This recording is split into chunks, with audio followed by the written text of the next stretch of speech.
Can everybody hear me? Woo! All right. I'm just going to start now. I'm Cameron Hotchkies. I work at Tipping Point's DV Labs. Most of my job is vulnerability research, analysis, work with the ZDI program. And we have a blog up on dvlabs.tippingpoint.com, so we'll have updates, and all my slides and any code that I mention will be available later this weekend. So by Monday, you'll be able to pull it all down. In the past, I've written and contributed to Pedram's PyMay reverse engineering framework. Before then, a long time ago, I created Absinthe, which is a SQL injection tool. I don't do web stuff anymore. And on the side, recently I've started up a mailing list for OSX reversing. It's very niche, very small, very low traffic, but it's kind of nice, and there's some pretty smart people already on the mailing list. So if you're interested in this kind of stuff, feel free to join up. And once a month when somebody posts, you'll be able to read it. So I'm going to cover, this is basically what I'm going to be covering today. File formats to tools, disassembly patterns that aren't necessarily related to specific technologies. Briefly look at Carbon, predominantly look at Objective-C because that's the main programming focus that Apple pushes on people. And then I've got a quick list of links, but it's just for your reference later if you pull the slides down. So applications in OSX are stored in a directory structure, commonly referred to as a bundle or packages. And Finder, the equivalent of Windows Explorer, will load up as if it's an executable itself when it's really a directory structure. But it's a self-contained directory that has the binary, various supporting files and resources. And this is what it looks like if you were to break it out in picture form. Program.app would be the name of the program itself. The program obviously would be something of your own choosing. And everything with a square or a solid border is required. Everything with a dotted border is optional. And white is a directory, not white is a file. So you have the contents directory, which is the only thing in program.app. It contains a package info file, an info property list file. Then there's a Mac OS directory, which has the binary. It's suggested that the binary name should be the same as the application directory name. It doesn't have to be, but it just commonly is. And you have the resources folder, and that's where you would have the sound files, media files, icons, and nib files. Nib files are an interface, like the GUI layout stuff for coding on OSX. There's also XIB, which is similar. Then you have optionally frameworks, plugins, shared frameworks, shared support. Info.plist, I kind of blew through that because I have this slide here explaining it. It's an XML or binary list of application properties, including like the author, the copyright date, just various stuff that's going to be loaded in to the application.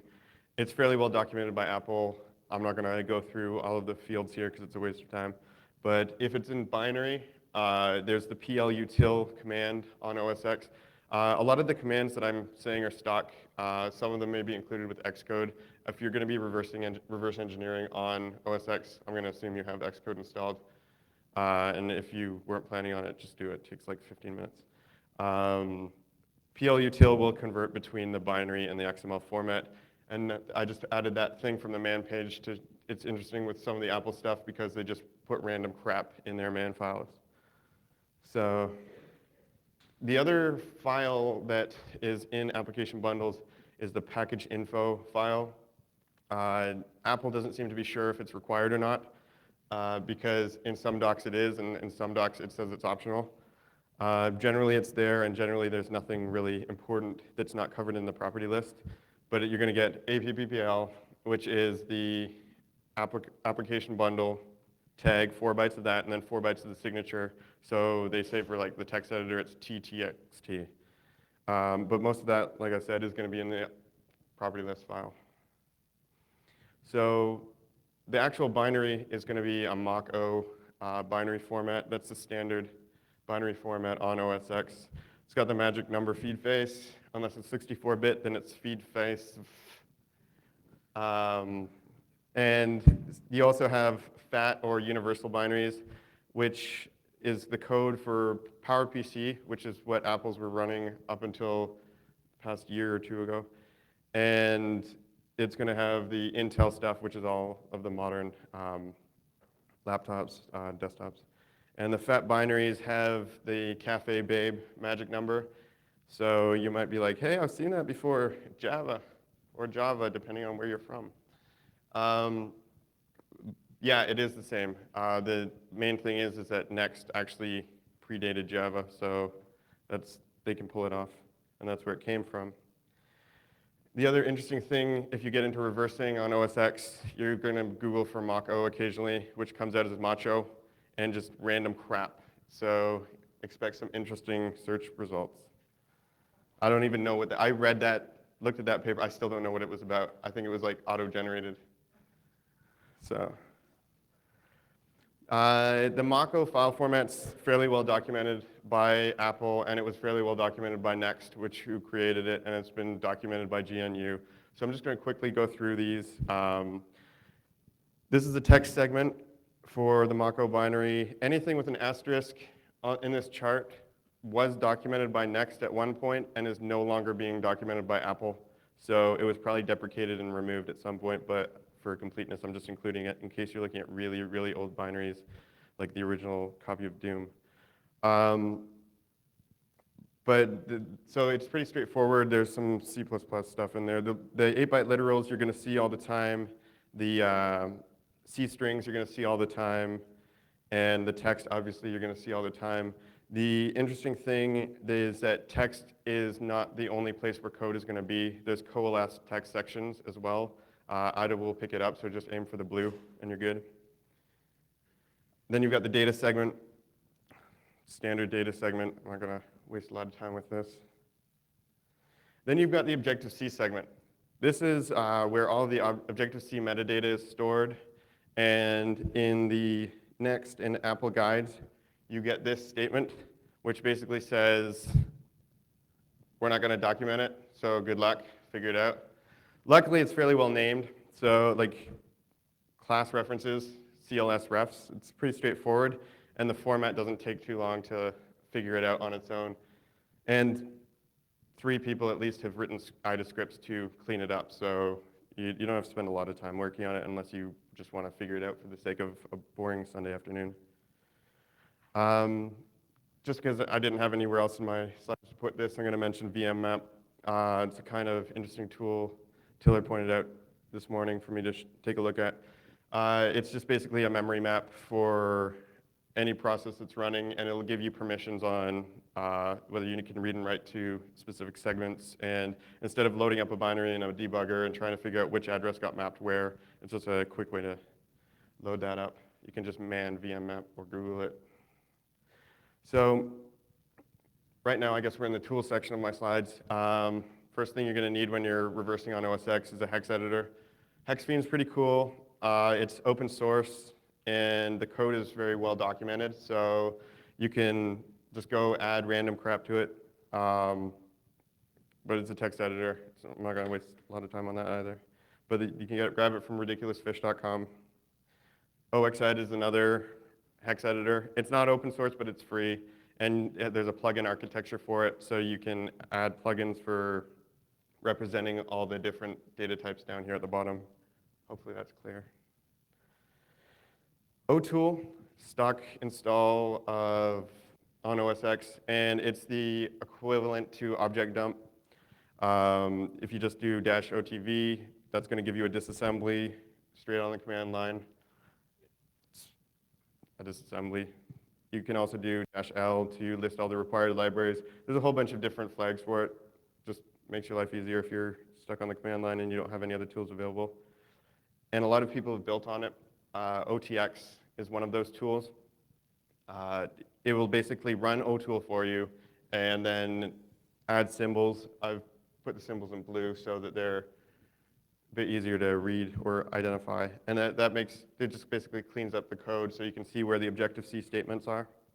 in the actual dump from O'Toole.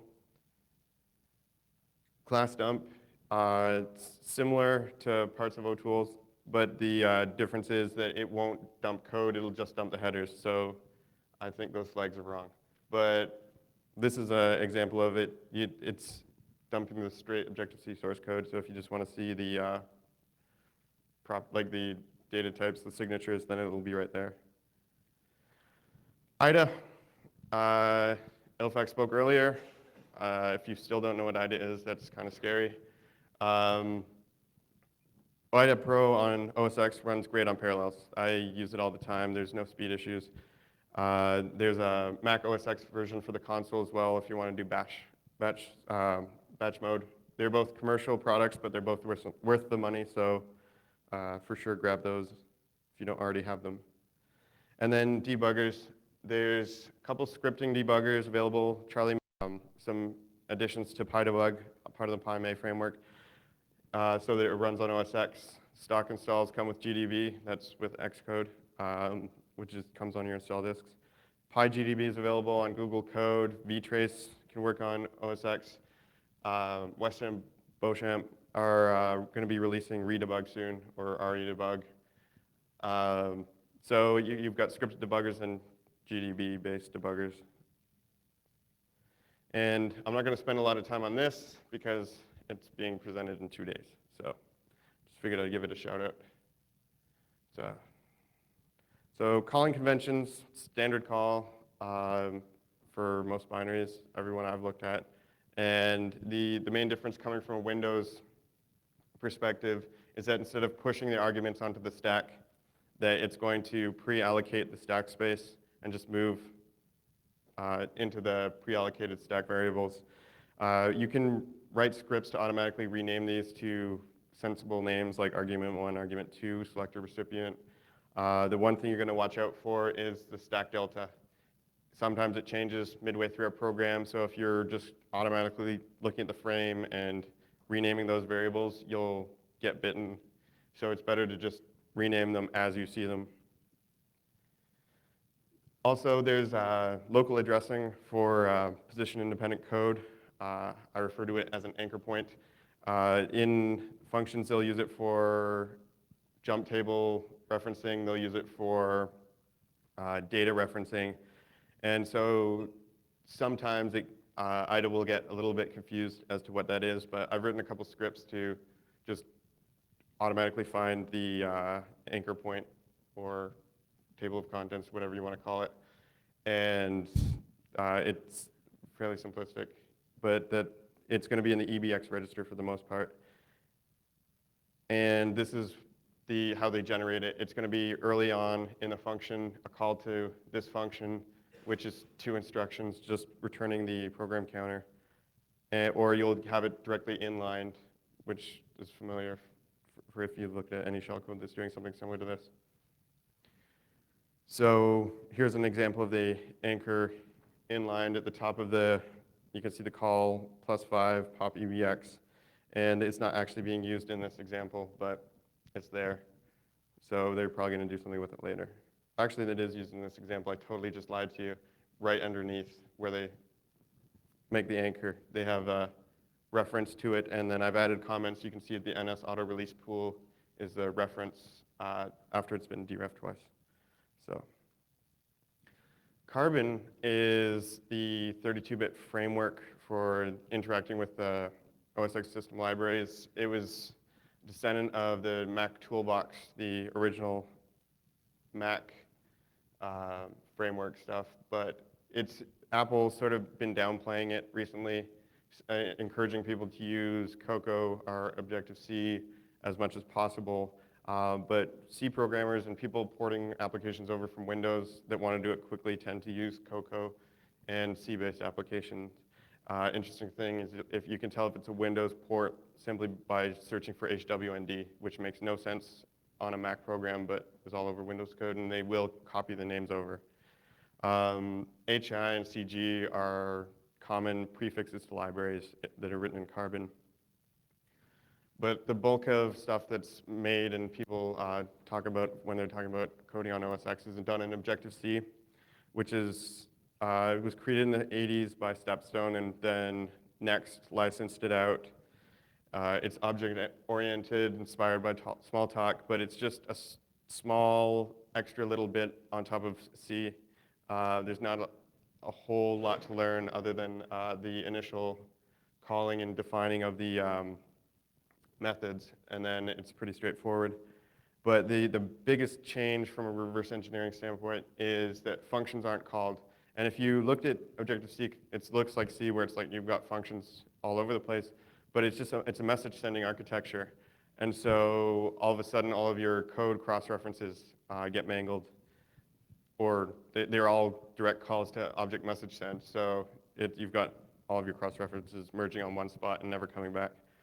You can get around that though. But so that's the biggest thing for looking at Objective-C in a binary. Unicode strings are standard, but they actually store most strings in the C string section. So it's a 2-byte Unicode string in the programming from the developer standpoint, but it's actually just stored as a null terminated byte string. And libraries referred to as frameworks interchangeably. For the framework section, you have a large set of frameworks to call from.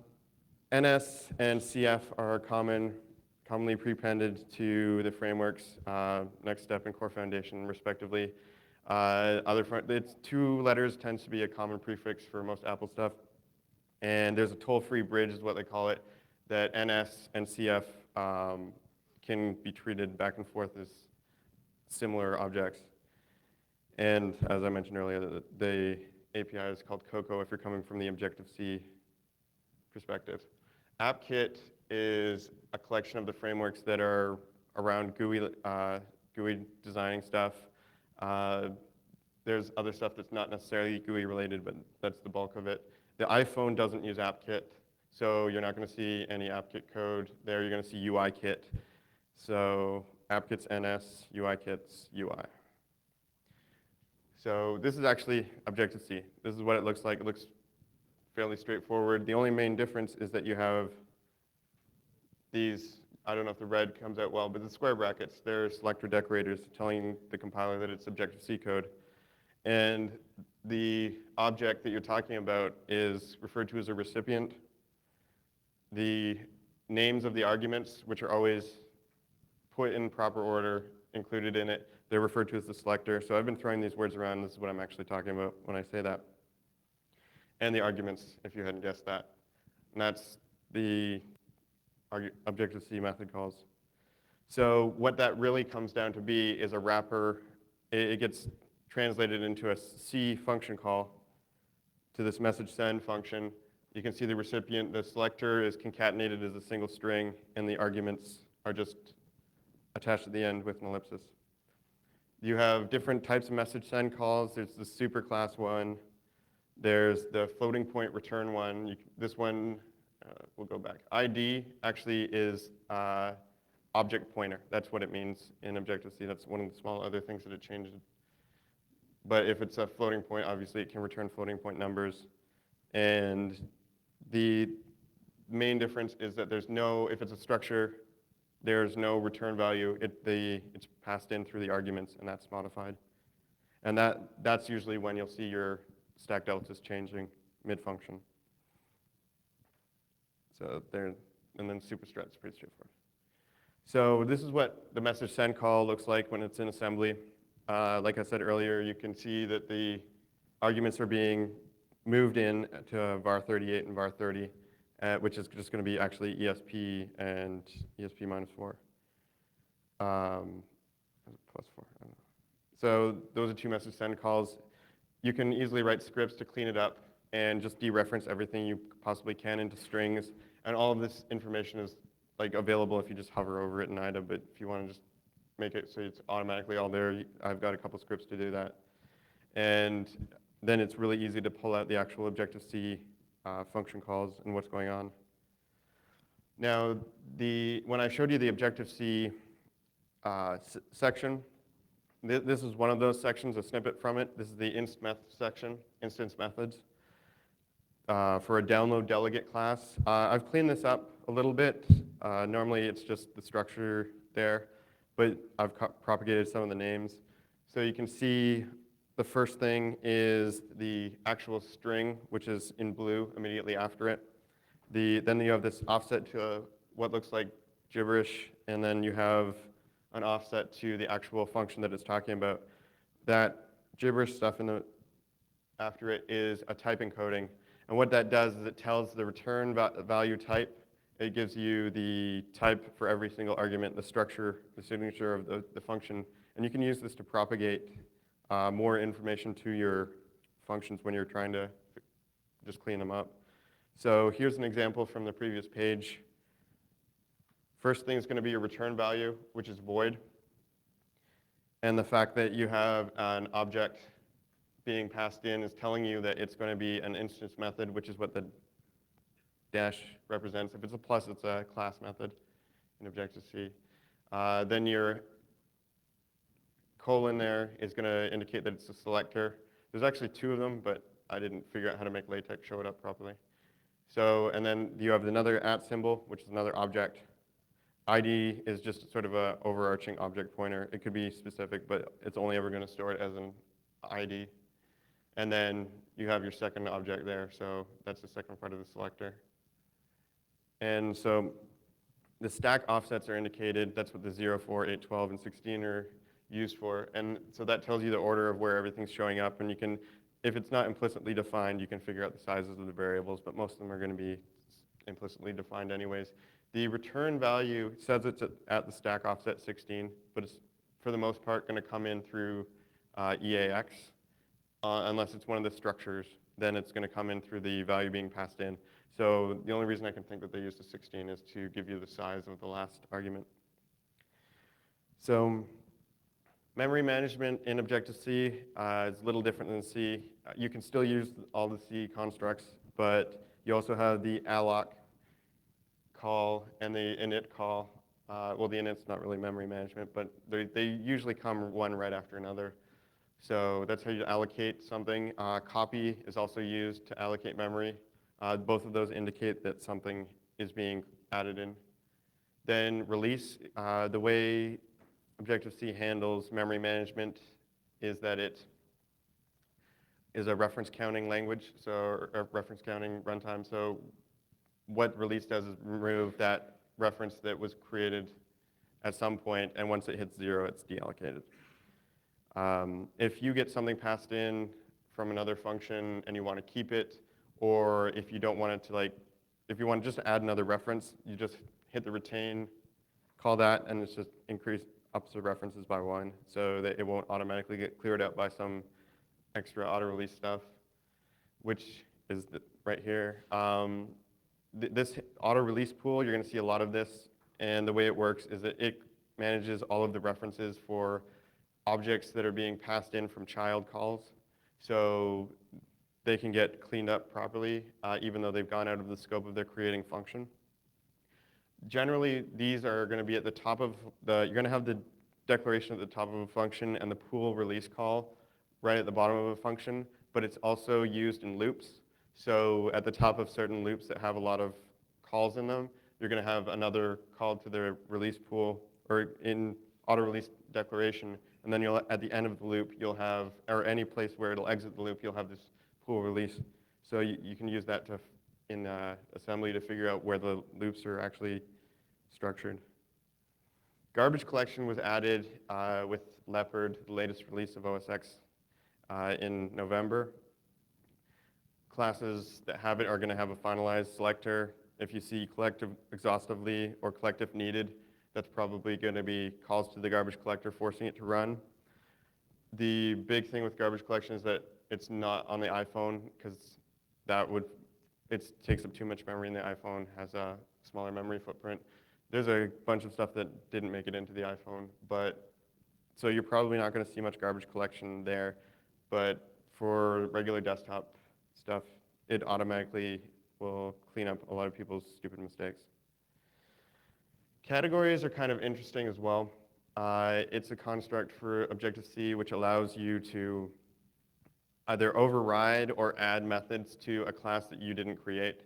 So you don't have to, the source code, you don't have to have permission to do it. You can just sort of stick it on and force things to do things they weren't actually intended to do. You could override the default like NS string so that whenever somebody calls length, it's going to add 7 for some reason because you think it's hilarious or whatever.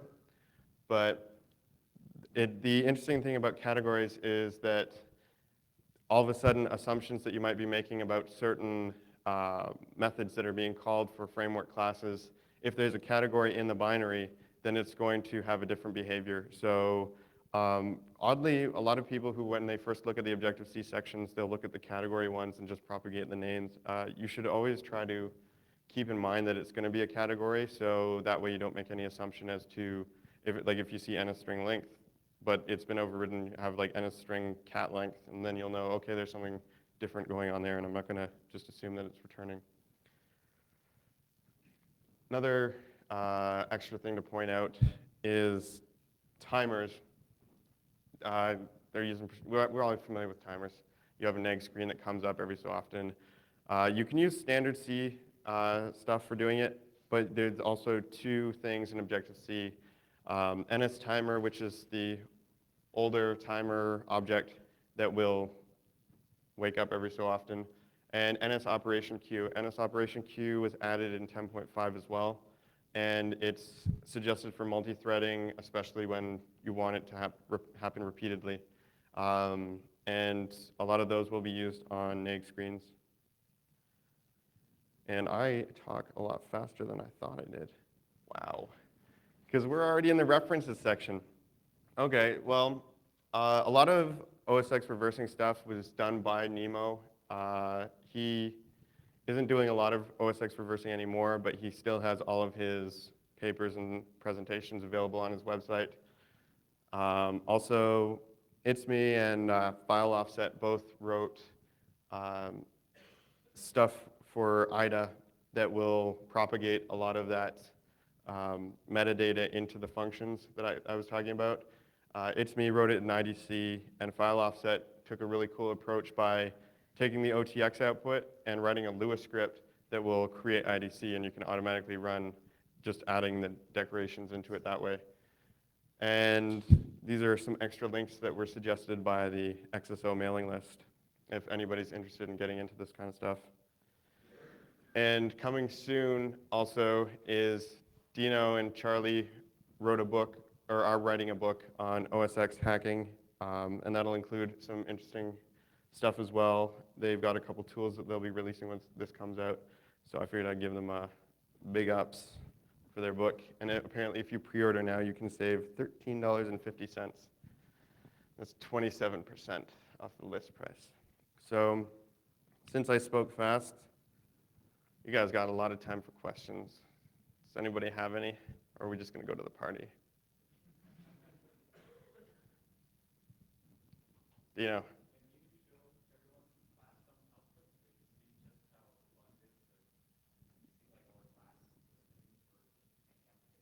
Absolutely.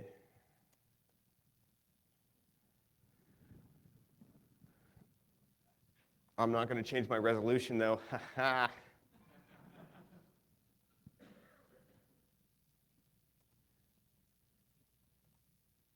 we're just going into the iChat folder here.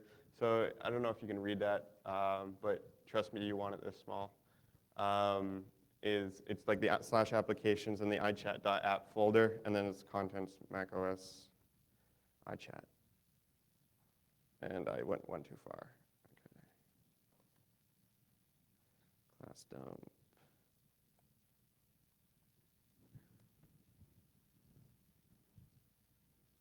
So that went pretty fast, but it's kind of fooling you because if you go through and do it through less, you're going to be hitting space for a very long time because it just keeps going and going and going and going. So this is what Dina was talking about. When I had that screenshot of the class dump, that took me about 25 minutes to find a nice little one that would fit in and make sense in the slides, because it's just, and it's propagated from everything. So anything that this possibly calls is going to be coming through this.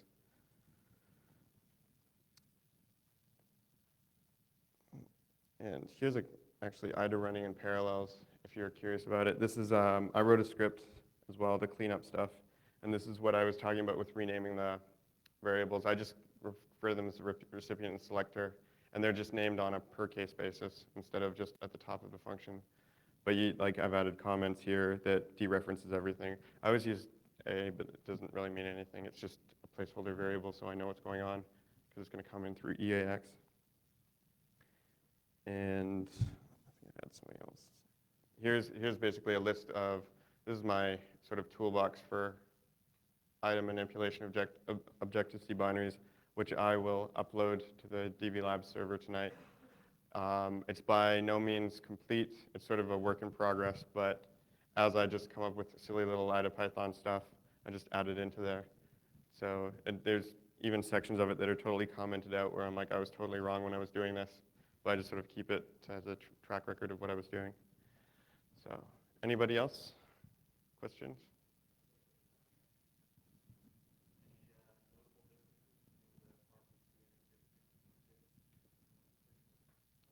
To be honest, I haven't really looked at much PowerPC stuff. Dino, have you? No.